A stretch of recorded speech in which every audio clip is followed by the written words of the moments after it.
Hey, you! Before you watch this, pause the video and subscribe to SemiPro right now.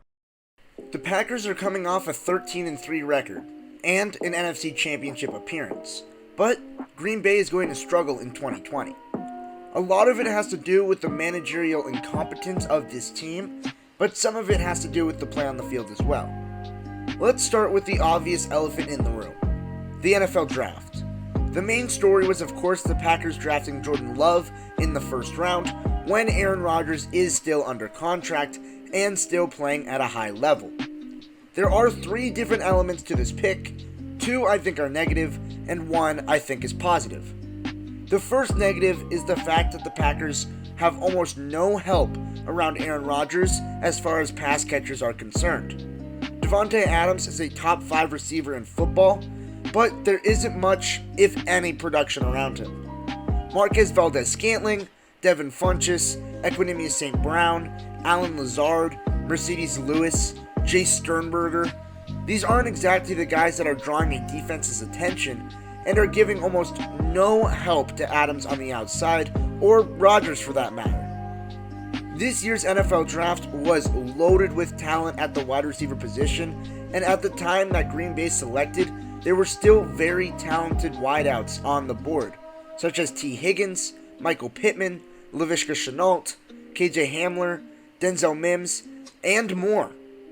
All of which could have helped out the offense in 2020 more than Love can by sitting on the bench. And that's what Green Bay should have been trying to add through the draft. Production to help them next season.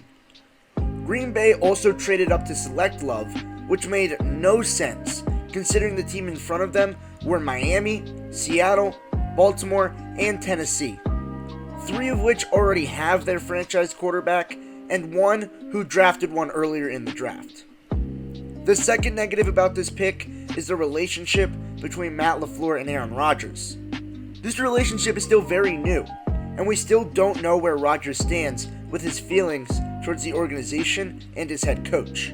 And Rodgers just got out of a very tumultuous relationship with Mike McCarthy, and the off-the-field drama dragged them down when McCarthy and Rodgers were paired up. And if Rodgers takes offense to the Love pick, which he probably should, considering he's a top talent in the league, it might lead to trouble once again in Green Bay.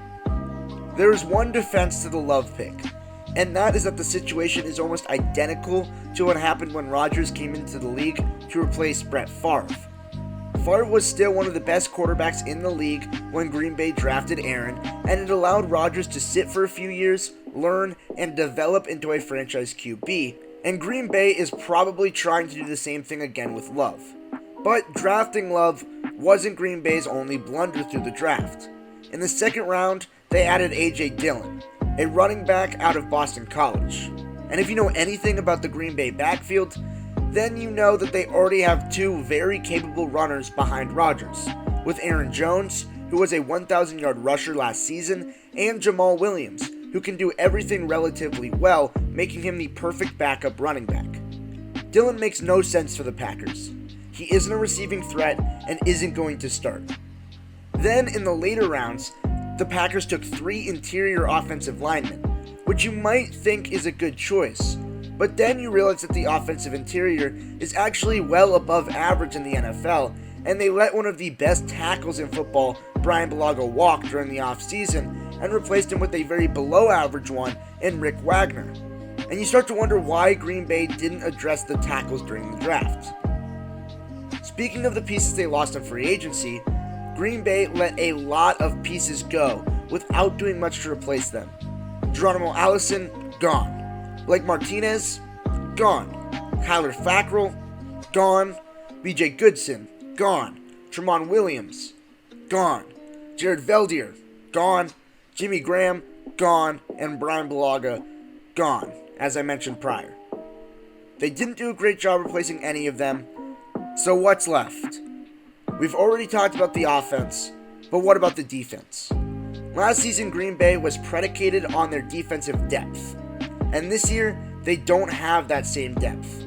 They still have talent, Kenny Clark in the middle, Preston and Zadarius Smith rushing the passer, and a solid secondary with Jair Alexander, Kevin King, Darnell Savage, and Adrian Amos. but they seriously lack the depth of production. Last season, the Packers won 8 one-possession games, and that can be chalked up a lot to the clutch factor of Aaron Rodgers and the talent of the team. But it also means that a lot of teams were competitive with Green Bay. And now that the Pack have gotten worse during the offseason, it could mean a lot of those games could flip from wins to losses. Not to mention that Green Bay is now working with a first-place schedule. Overall, the Packers will probably not win their division again and will be fighting for the final playoff spot. They still have the talent to be competitive, but they won't be nearly as successful as they were last season.